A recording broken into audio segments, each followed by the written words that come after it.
En el nombre del Padre, y del Hijo, y del Espíritu Santo. Amén. Alabado sea Jesucristo. Sea por siempre bendito.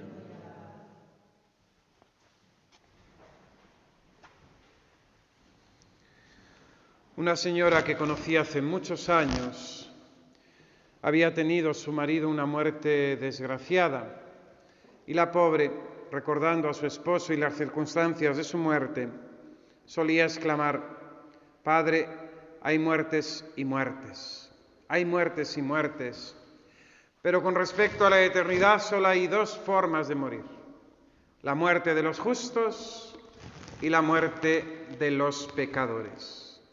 Esa realidad segura, cierta, de nuestra muerte, y esa realidad insegura porque no sabemos cuáles serán las circunstancias, en qué estado nos encontraremos cuando nos llegue, han de llevarnos a disponernos, a prepararnos, como decíamos ayer, a vivir con un santo realismo ante ese momento en que tendremos que abandonar este mundo y presentarnos delante de Dios. San Alfonso María de Ligorio tiene un tratadito interesante, bueno de hacer, que no nos ha de espantar, que es para prepararnos, tratado para prepararnos, preparación para obtener una buena muerte. Y en ella el santo relata la muerte del pecador, del desdichado, del hombre injusto. Y dice San Alfonso María de Ligorio que el retrato de ese hombre será que se verá atormentado por los remordimientos de su conciencia. No por el sentimiento no por la contrición de sus pecados, sino meramente por un remordimiento humano de haber obrado el mal, de haber ofendido a Dios y de un miedo espantoso a la condenación.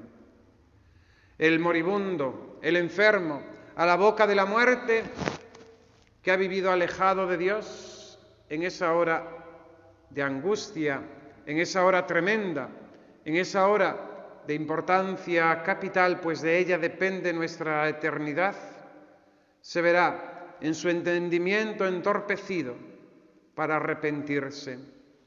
Dios nos promete la misericordia, nos da la vida, su paciencia es nuestra salvación, dice el apóstol San Pedro. Pero atención, que el Señor no ha puesto condición de que nos va a conceder la gracia del arrepentimiento en la hora de la muerte. Si en una vida de pecado, de alejamiento de Dios, de continuamente afición a las criaturas, ¿cómo vamos a despegarnos de ellas en ese momento tan importante, tan crucial, pero que nuestras facultades estarán muchas veces aminoradas, entorpecidas, debilitadas? No habrá fuerza en la voluntad, no habrá claridad en nuestro entendimiento. Y aquello que nos atrajo y nos encarceló y tuvo nuestra alma encadenada durante la vida, en la hora de la muerte no nos abandonará. Sí habrá remordimiento, remordimiento terrible, pero no arrepentimiento, no contrición de las faltas, no amor a Dios nuestro Señor. Y sin ese arrepentimiento nadie puede salvarse. Por eso el pensamiento de la muerte ha de llevarnos a la conversión, a poner nuestra vida en claridad, nuestras cuentas en claro con Dios nuestro Señor, a detestar el pecado, el odio y la detestación del pecado que hemos de engendrar ahora que tenemos tiempo, ahora que es tiempo favorable, ahora que es tiempo de misericordia del Señor. Pero fijaos que no queda todo en una mera lucha personal, no. Nuestra lucha, nos dice el apóstol, no es contra las fuerzas de este mundo, sino contra las fuerzas preternaturales.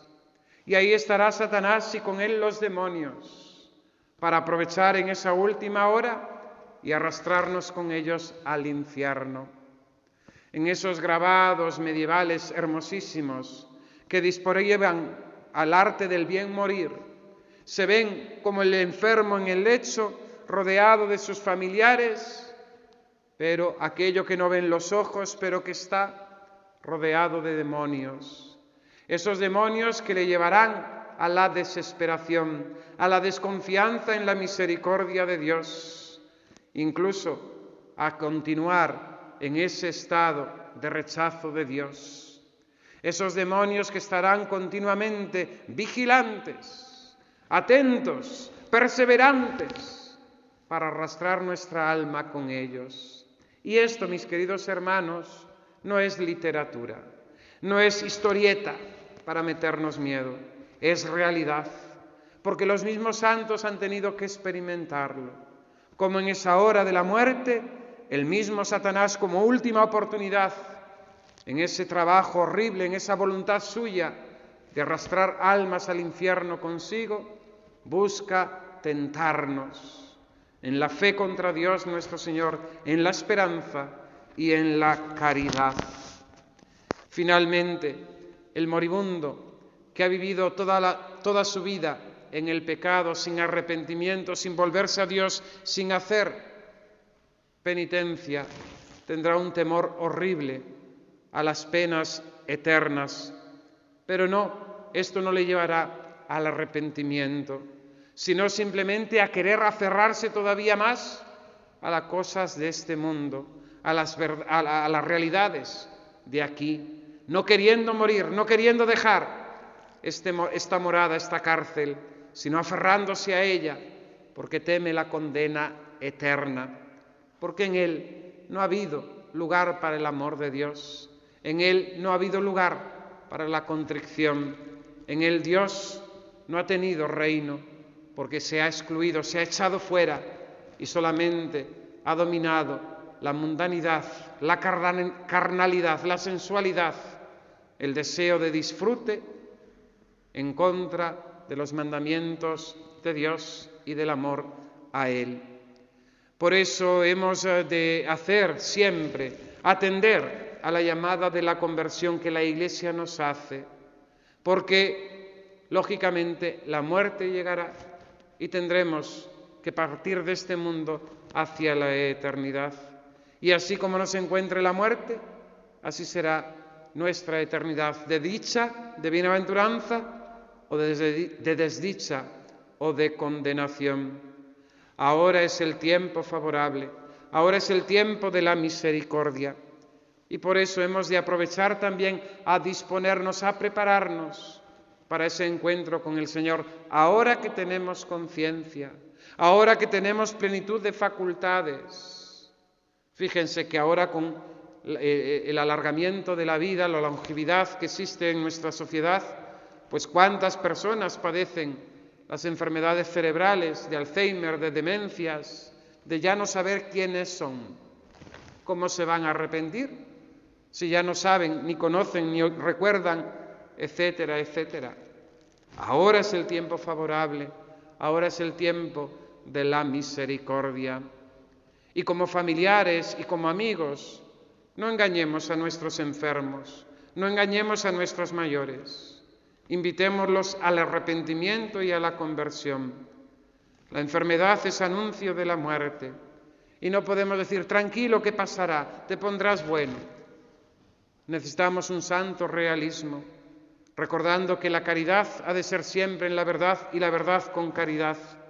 Pero hemos de invitar a esas almas a arrepentirse, a confesarse, a ofrecer esos sufrimientos para que Dios les perdone y les dé entrada en la gloria del cielo.